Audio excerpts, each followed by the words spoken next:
নমস্কার বন্ধুরা। আজকে আমি জন্ম নক্ষত্রের গুরুত্ব সম্পর্কে আপনাদেরকে কিছু বলবো।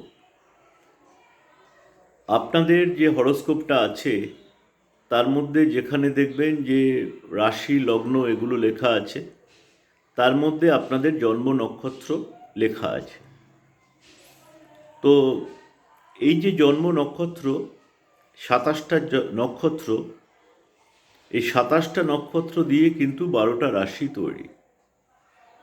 রাশি এবং লগ্নের চর্চা বেশি হয়, নক্ষত্রের চর্চা বেশি হয় না।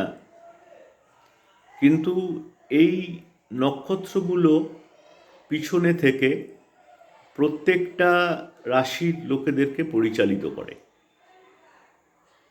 এবং এই যে 27টা নক্ষত্র, এদেরকে বলা হয় যে এরা দক্ষের কন্যা, এবং এদের সঙ্গে চন্দ্রদেবের বিয়ে হয়েছে। এই 27টি নক্ষত্র, 27 জন দক্ষের কন্যা, এবং এদের সঙ্গে সবার সঙ্গে চন্দ্রদেবের বিবাহ হয়েছে।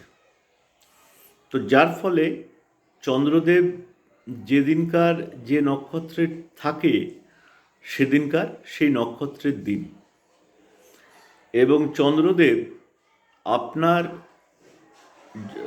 জন্ম নক্ষত্রে যেদিনকার ছিলেন সেদিন থেকে কিন্তু সেই নক্ষত্রের আবার অধিপতি গ্রহ আছে, সেখান থেকেই আপনার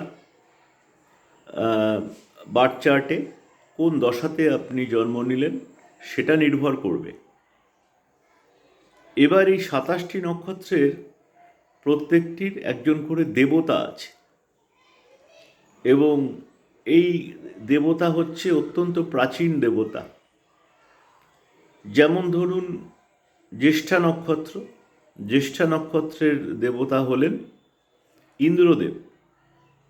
আমরা ইন্দ্রদেবের কথা সবাই জানি যে উনি দেবতাদের রাজা, কিন্তু ইন্দ্রদেবের পুজো কিন্তু এখন আর হয় না।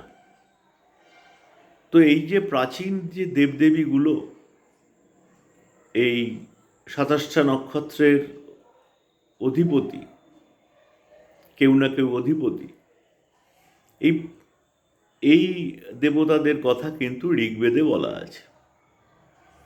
এবং প্রত্যেকটা দেবতা বা দেবীর কিন্তু আলাদা আলাদা মন্ত্র আছে।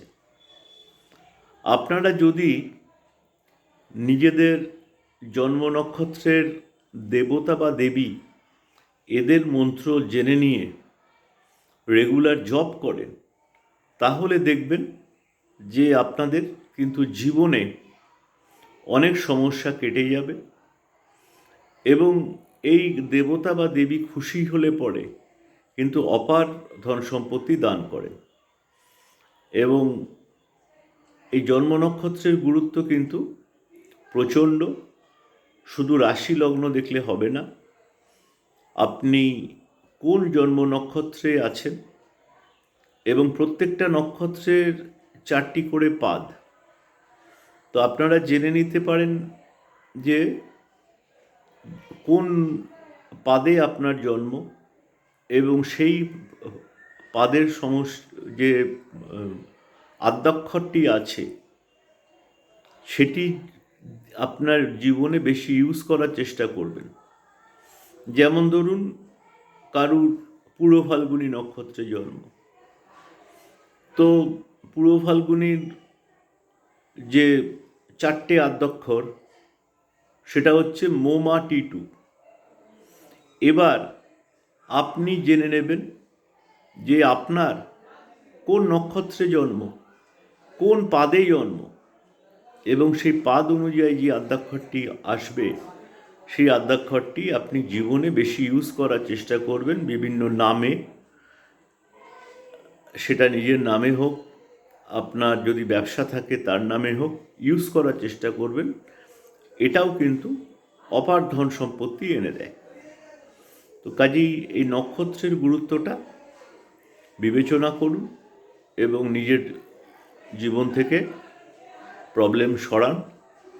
এবং এই নক্ষত্র দেবদেবী যখন ধন সম্পত্তি প্রদান করতে থাকেন, এটা কিন্তু অপার ধন সম্পত্তি উনি প্রদান করেন, শরীর সুস্থ রাখেন এবং জীবন থেকে অন্যান্য সমস্যা উনি দূর করে দেন।